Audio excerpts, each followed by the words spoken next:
Yeah, man, I got one for sure, but I do want to invoke two names here. Jalen Phillips, man, is on track to be a just absolute stud this year. He was top 10 in pressure last year, and that's even with him not getting a whole bunch of just organic pass rush reps that he'll be getting with Vic Fangio in the standard four-man front. With Boyer and Flores' system, it was a lot of pick setting, so other guys can maybe get opportunity to get at the quarterback, and he did.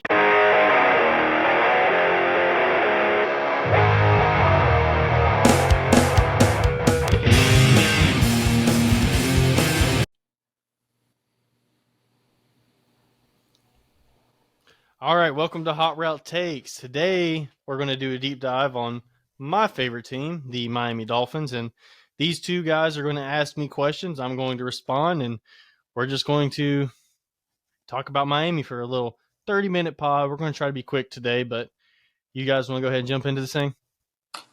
Yeah, man. I'm excited to see your thoughts and see how much bias we can prevent from showing. We're obviously we're starting with Miami, but the idea is to do one for each of our teams, and that'll allow the listeners to kind of get a feel for how we view each of our team and what we think the upcoming season is going to look like, and we'll see if the other two guys are on board with us. Kind of some salesman stuff. See if we can talk the other two into believing in our own team. So let's kick it off with Miami, and I'll let Christian take the first question, and we'll jump into it. All right. First question is, I guess I'm gonna go ahead and shoot to the defensive side. That's where we've had our highs and lows with Brian being the old head coach there, and there being, to me, maybe the highest we've seen Miami defense in a long time. But everyone know here you got your new defense coordinator Vic coming in. Are you worried that maybe your personnel and everything that you got going on right now is going to line up with it or not with it? I guess it'd be a good question to ask. No. See, Fangio will run a lot of four-man fronts, so that's a little bit different than what we did with 3-4 defense. But a lot of the time, we still ended up running four-man fronts out of the nickel package, and that's kind of the base in Fangio's defense. So I don't think there'll be too much different as far as like who will be lining up in different situations and things of that nature. But like a lot of the run fitting stuff is still the same in this defense. So up front, which is really critical in the Big Fangio defense. When you're going to base out a nickel, you got to be able to defend the run with a light box count. And Miami's got the players to do that with a Christian Wilkins, with a Zach Sealer, and Jalen Phillips and Bradley Chubb on the edge. That's a good four-man front right there. And then as terms and coverage, I think this is actually a good thing with Fangio coming in, because instead of it being such a man-predicated system and leaving your corners out on islands and blitzing all the time, we're actually have like a balance defensively and switch it up more often. I think we're a little bit predictable with Boyer last year. And then it's more zone predicated, which is good for a guy like Xavier Howard, who is 30 years old, and Jalen Ramsey, who is 29. If you can move Jalen Ramsey all over the set in this defense, I think it's going to be real good. Okay. I like what that, I hear if it works out. Yeah. I'm gonna jump off. I don't have this down on my list of questions, but I'm gonna jump off what Christian asked here. As far as the new defensive scheme, the head dog in that division is Buffalo. What do you think Vic offers as far as scheming against Josh Allen and that offense? Okay, so where Miami had struggled a lot in the past against Buffalo, scheming up against them defensive, we would try to pressure Allen a lot. Our defense was so predicated on pressure, and can't really do that with a guy like Josh Allen. He's awesome against the blitz. He would break out of the contain, and then he'd be rumbling down the field. But at the same time, we had a good bit of success against him by forcing him to take the underneath stuff time and time and time again. And when he got greedy, we burn him. I don't know if you guys watched week 2 last year against him, but we got our hands on about 5 or 6 passes. They had the ball the entire game and only had 18 points or something like that. And they had like 500 yards. Like, they had a ridiculous amount, but they couldn't get it in the end zone. And they were marching down the field, and then a critical mistake would happen. So just making guys earn it is what you got to kind of do with elite quarterbacks. They're going to get theirs. But I think this year what we can do to better help ourselves against them is we have more to offer just the entire plate. And Fangio is going to show you the same exact picture every time pre-snap, and he's going to roll into something different. And having guys like Javon Holland and Ramsey, you can move around the set. That's going to help them just be better players. Nah, I hear you, man. I guess one of my big questions, I mean, you kind of talked about it off the pod, but, you know, losing a guy like Mike Gesicki, granted, he's not been what y'all thought he was going to be. He's a receiving. He's not a blocking. To new coaching, when you brought in Mike as your new coach, you should have knew that he was going to take a role pretty much stepping down. But me personally, I just hadn't seen you upgrade that position. To me, I mean, with y'all wanting to pass the ball as much as you do, you know you're going to pass. You had the passing tight end there. You went out, got rid of him pretty much, and you hadn't really done anything to me to like fill in your tight end role. I guess my question to you is, are you happy with where your tight end room is sitting, or would you want to see another piece brought in with what's left out there? So, you know, going into the offseason, I definitely expected us to grab something at tight end to address it, because we needed somebody that could better fill the role that you would want in a wide zone offensive system, as far as at least as running the ball goes. And we really just didn't have the horses in the tight end room to do that. We did have Hunter Long, but you can tell we didn't really think too highly of him. We did trade him away for that package for Jalen Ramsey. And then Mike Gesicki was never going to be that guy for that role, unfortunately. I do have a lot of respect for Mike Gesicki, though, as a player. He put in a lot of good years here in Miami, but I think that role is kind of a lesser role in the offense. We're going to more predicate getting the ball to our two number one receivers, and Jalen Waddle and Tyreek Hill, or Tyreek Hill and Jalen Waddle. And then it'll be extracurricular guys here and there everywhere else. But the ball is definitely going to be funneled through those two guys. And we just needed guys in the tight end room that can block and set the edge, and be complementary pieces of offense. And I think that's what we have. And the Durham Smythe and the Eric Saubert, those are what those guys are going to do. But these guys aren't going to get but 30, 40, 50 targets at most. So, yeah, I'm satisfied with the tight end room. We got some guys who can block, and just a little bit more depth. And I think that's suitable for what we needed from the tight end room. Okay. I like that, Brian. I'm going to build off the receiving end of the Dolphins here a little more. And we know what Tyreek Hill and Jalen Waddle are, two of the best receivers in football. My question for you is, who finishes third, assuming those two guys are healthy all year, in receiving? Who is the slot receiver? Who is taking the majority of snaps at wide receiver 3? So I think this could be one of three guys. Now, likely it's one of these first two guys. Braxton Berrios, we brought him in from New York. He's a slot guy, and I think he's got some wiggle to him. I think especially late last year, starting with the Chargers, they did everything in their power to put two people on Tyreek Hill and Jalen Waddle. They were pressing them and doubling them off the line, and that was two going 1, 2, nobody's open. There's pressure in my face, and it was really ugly, that Chargers game last year. So I thought it was real important to find that third guy in the offense to kind of use when teams are scheming that way. And Braxton Berrios, I think, can be that guy in the slot. I do not think he's an outside weapon at all, though, so he's going to have to be scheme touches, but I think he can be a big piece of the offense. The other guy's Robbie Anderson, and the reason why I say that is because the guy can blow the doors off a defense in a straight line. You know, he's a vertical weapon, and Tua threw the ball vertically last year. People are going to say he's going to underthrow him and stuff like that. Well, yeah, no, we're not going to get into that. Yeah. But Robbie Anderson, I think, could be an option for the offense. And then the third guy, who is my favorite, I hope this is what he does, is Devon Achane, third-round pick out of Texas A&M. And something we haven't seen in the Dolphins' offense is like halfback screens that are successful. I'm throwing the ball to the backs out in the backfield in general. That hadn't really been a thing that's happened. And I think Achane could be that guy. 4.3 speed. I mean, you got Hill, Waddle, and Achane. You got three guys that run a 4.3 out there. It's a track team. Yeah, that's scary. Oh, Robbie Anderson, too. That's a 4.3 guy. So I think Braxton Berrios runs pretty fast 40 as well. So I think we got guys that can potentially be that third option. Okay.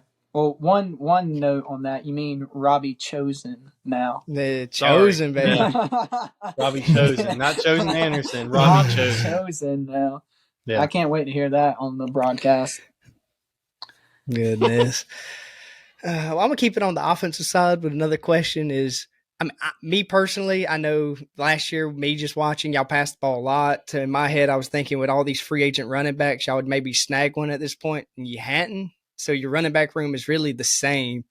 Me personally, being a Chargers fan, I'm not disappointed. But if I was a Miami fan, I'd feel a little bit of disappointed that you didn't add one. But I guess, does that just show to you? Do you think you're just going to run the same offense you ran last year, just pass the ball? A good, maybe 70% is what y'all did last year, you would say? And it's not run the ball 60. that much, 60%, and just not pick up any of these. There's still free agent running backs out there that y'all could go snag up that, to me, would maybe, one, help Tua not take so many shots, and two, maybe help diverse. Granted, what Chase said, you got the two top guys in the NFL, you can argue.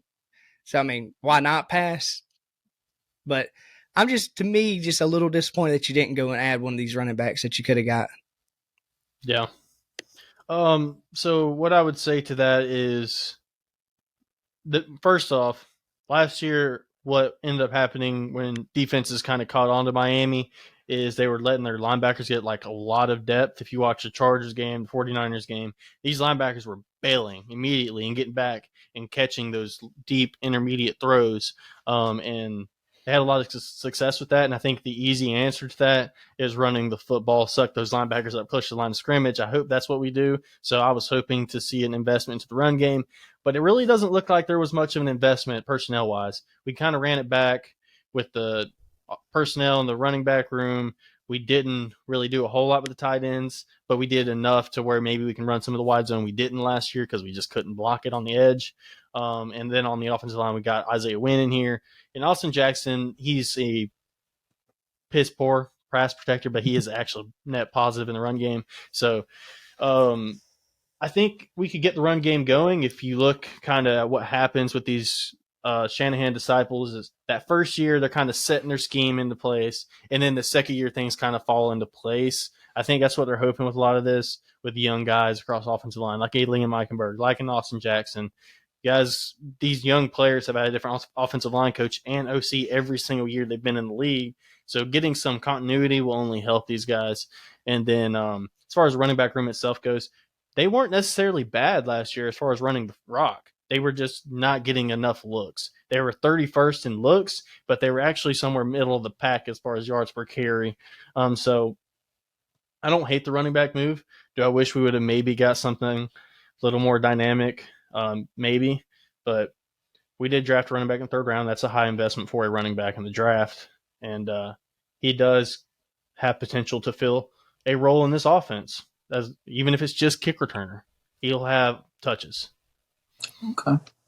Well, I'm gonna do two, and the first one I'll do a very quick one to build off that running back discussion. That is, who do you think ends the season with most rushing yards? Is it Mostert? I think so. Mostert played really well down the stretch last year. Jeff Wilson, I think, will get plenty of touches as well, though. Okay.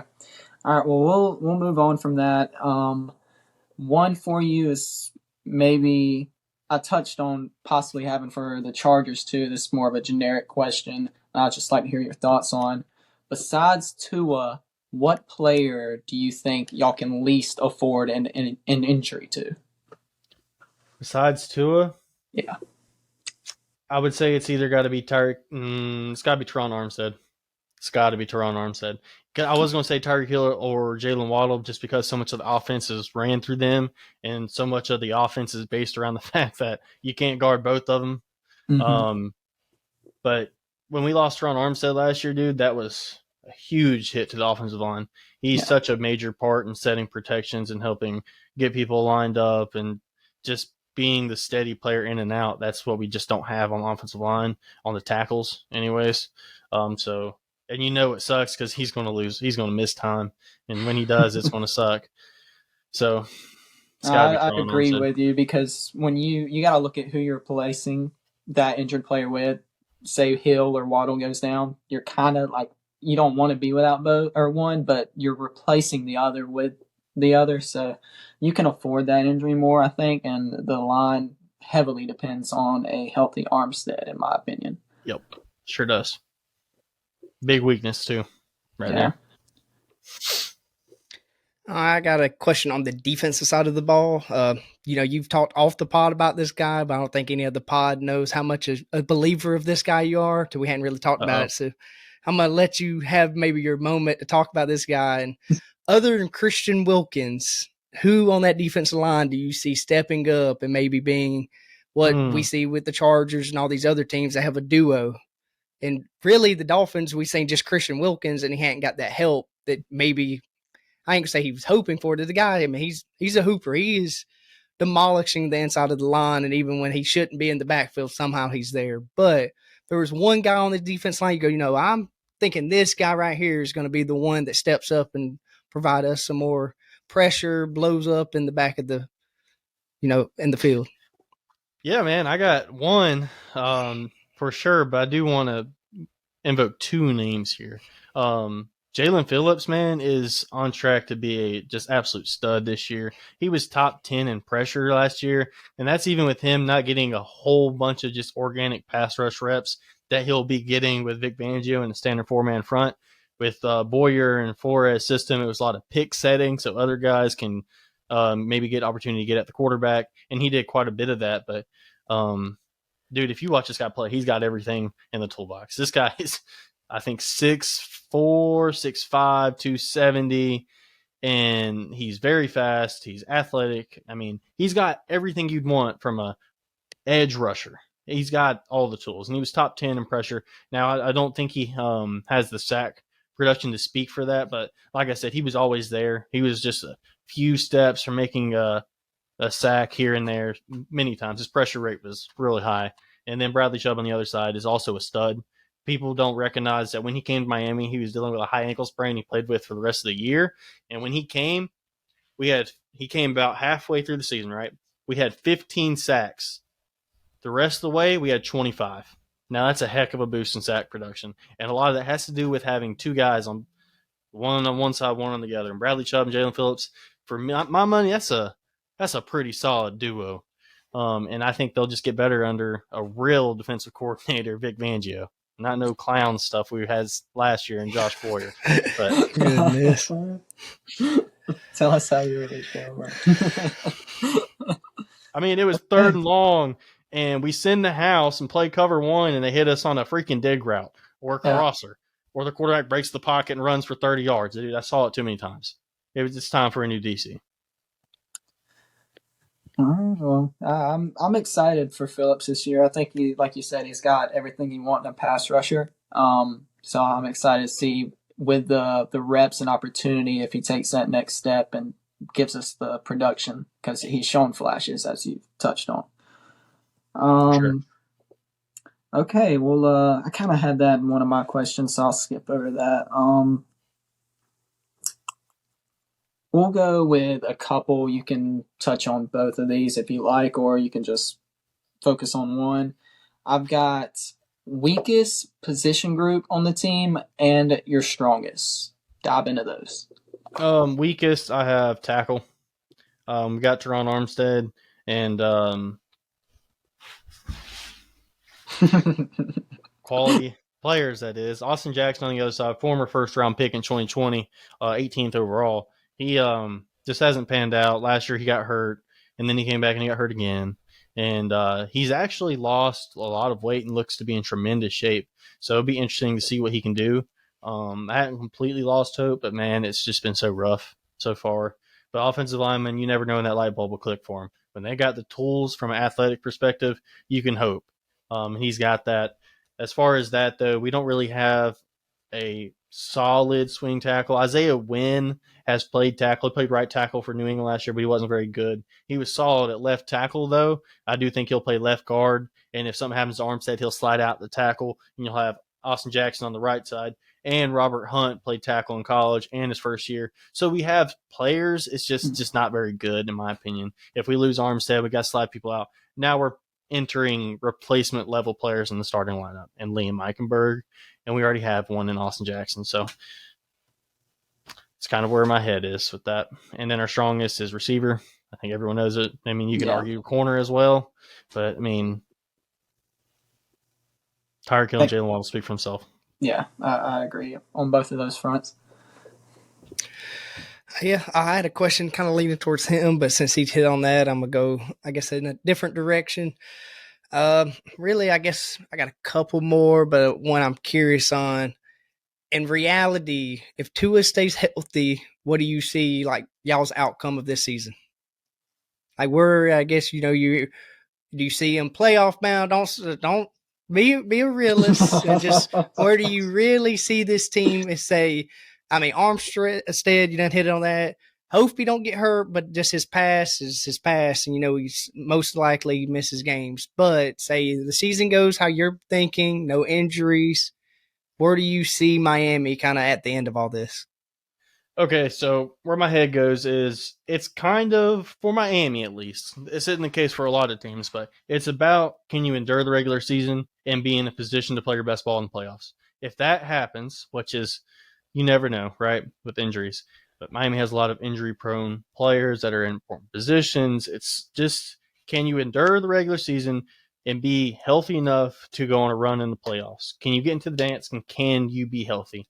Last year, we obviously were extremely banged up. We still took the Bills to the wire, but you got to be healthy, man. You can't go into the playoffs without your starting quarterback, and especially going against these top-tier teams like a Buffalo, like a Cincinnati. You just can't. So, but if we get there, I do envision this team, if we stay healthy, to be a 12-13 win football team. This is what it is. I mean, that's a high mark. That's division AFC East like winners type mark right there. Yeah. Yes, and I'm not saying that lightly. This roster is very good, and Miami's telling you they're pushing their chips in right now. That's what trading for a Bradley Chubb and then trading for a Jalen Ramsey tells you. They are ready to compete for a Super Bowl right now. Not only does their financial decisions tell you that, but also the players in-house will tell you that. They're thinking that they're ready to win a Super Bowl. Tyreek Hill just came out and said that he's looking to go for 2,000 yards and win a Super Bowl. These guys do not think anything less than a Super Bowl this season. And if you're a Miami fan, that is also what you're thinking. This team's geared up to make a run. Whether or not people think they're capable, that's another story. But they internally are thinking Super Bowl. Fans are thinking Super Bowl or bust this year. It all comes down to health, though. Okay. Well, to build off that, Brian, I'll ask you, do you think this version of the Dolphins, this roster, is the best you've seen? You've seen some good teams, but I'm trying not to offend anybody here, but you've had some tough years, too. You've stuck through them Very on tough. some very rough teams. So how does this compare in your lifetime? We're all about the same age here. As past Dolphins team, is this the best roster? Oh, this is by far and away the best roster. The second best roster was last year in my lifetime, and we underachieved last year. If injuries and stuff like that didn't happen, who knows really what the end record would have been, but injuries are a part of the game, man. And, that's the number one problem Miami has, in my opinion. They got to stay healthy if they want a chance to compete. And, it's tough when you live in that world, but compared to the last teams in the past, even when we made the playoffs, we overachieved. We weren't very good. So it's just been rough being a Miami fan. I think this is the best quarterback play we've gotten since Marino. And this is the best defense and we've had since Zach Thomas, Jason Taylor. Yeah. So I think both sides are ready to go. I think it's the best roster we've had in my lifetime, actually, pretty much. I would say maybe early 2000s you can make the case. It's got to be exciting then, man. That's Yeah. got to be exciting, yeah. Well, nobody's asked a question about him yet, so I'm gonna have to ask one about him. We see the jersey behind you. How concerning, or how concerned is be the correct word? How concerned are you about Tua this year? Do you think he's gonna have a smooth season, no bumps, or you think we're going to see Mike White out there, maybe not late like we did in the playoffs, but we might see him maybe week 6, 7, Tua's dealing with something not major, just a minor? Or do you think Tua this year, with all the offseason work we've seen him put in, the whole learning how to land, we've heard all that rumors, do you think this is going to be Tua year right here? We all in Miami certainly hope so, right? But Tua's track record suggests otherwise. It suggests he'll miss some games. Hopefully, it's nothing majorly concerning, but just things here and there have happened throughout his short stint in the NFL. I'm talking about broken fingers, hits and bruises. He is an undersized quarterback. It's kind of something you will have to live with. But if he can miss 1 or 2 games, that would be a good thing. That'd be a good season.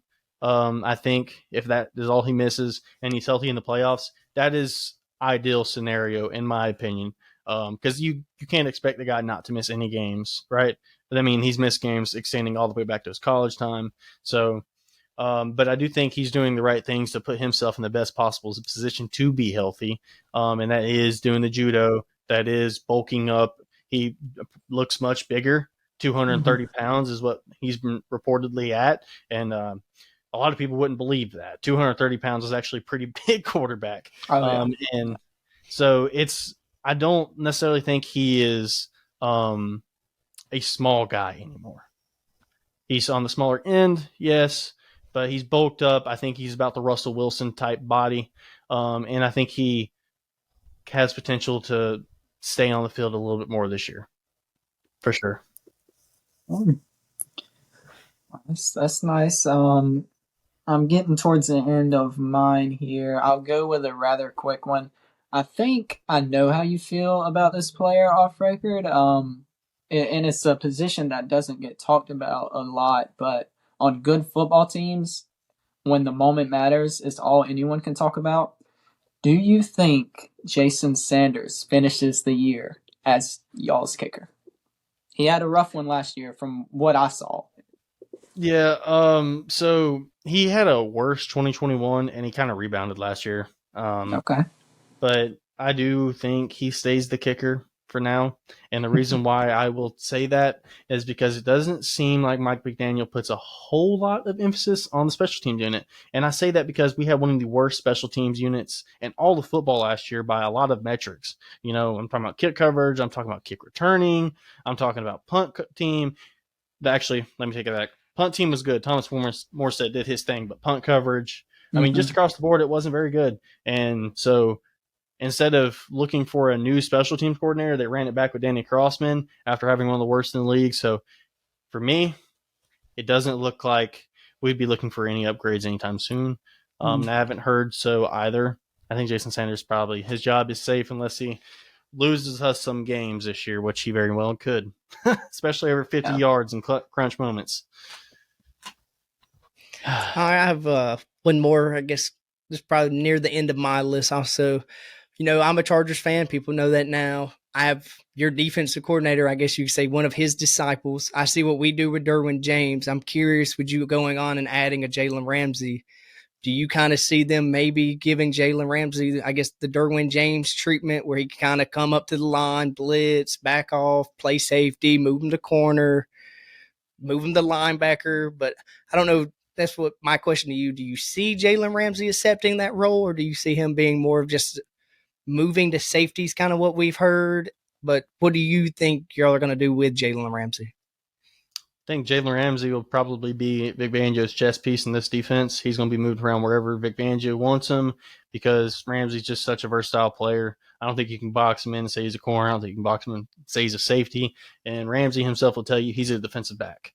And I do think we have the horses on the outside to play if Ramsey's not going to play outside, and the Xavier Howard and Kader Kohu who can play outside as well or in the slot. And we have rookie Cam Smith, who I have high expectations for. My South God. Carolina boy. Yeah. Yes, sir. I think he could be a hit, man. I think he can. And also Javon Holland, man. He can play in the box and play up top. So really you have interchangeability all over the place. The only player who I'd say has any sort of like this guy can only do this or this guy can only do that, that would be Xavier. I don't necessarily think he's a safety type. He's an outside corner. He's not really a slot. He's an outside corner.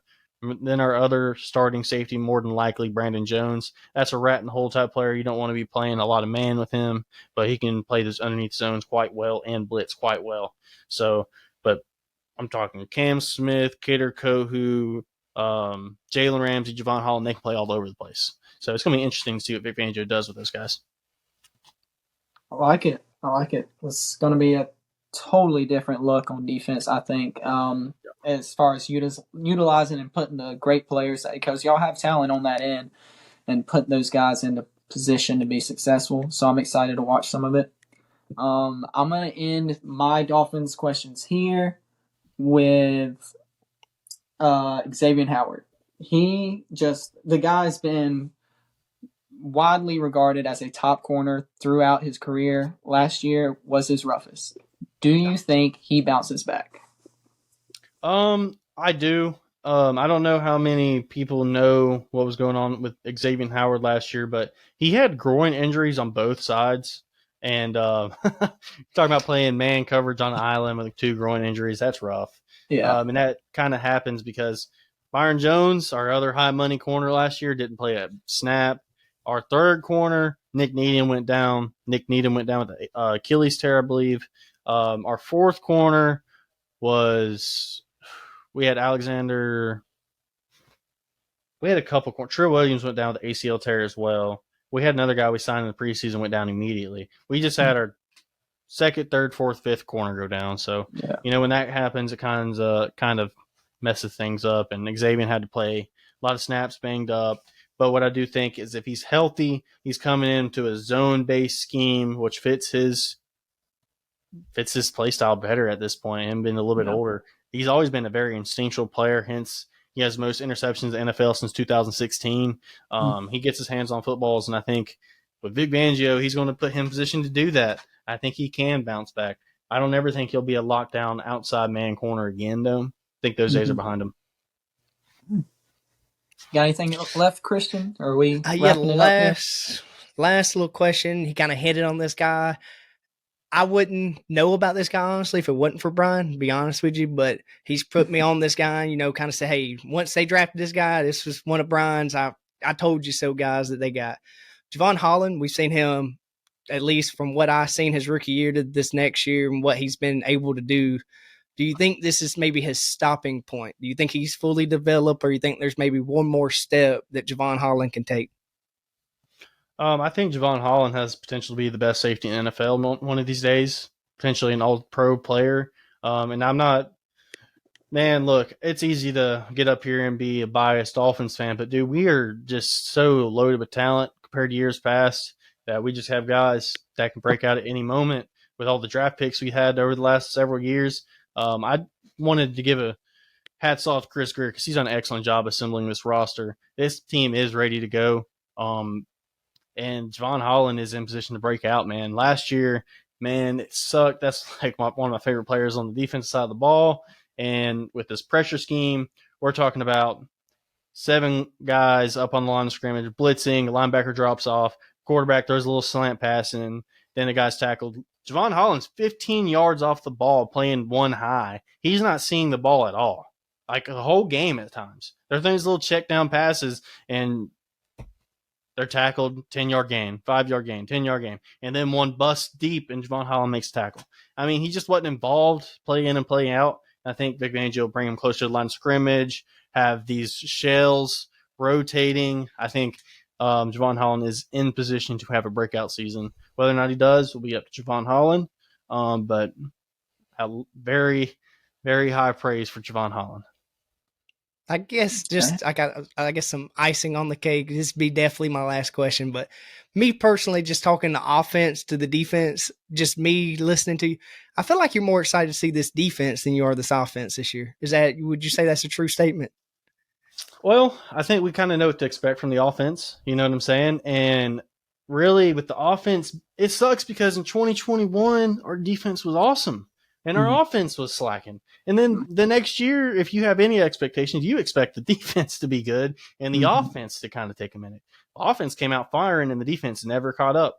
So in my mind, if we can take some pressure off Tua and not forcing him to put up 30 points a week and maybe give him some help as far as a running game and have a defense to support the offense. Who knows where this could go? And that's where my head's been.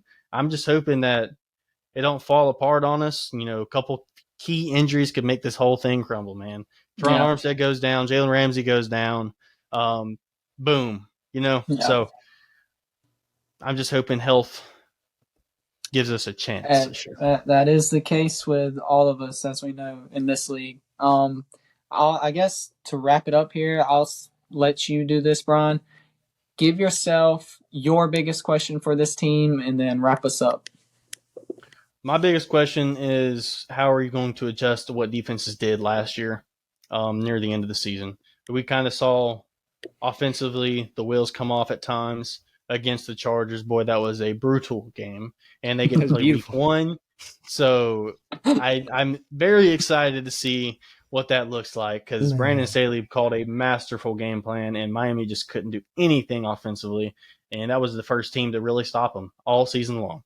And that was without J.C. Jackson being in front. We'll talk about him on another podcast. But he's out there, baby. Michael Davis really impressed me, dude, in that game. I just wanted to say that.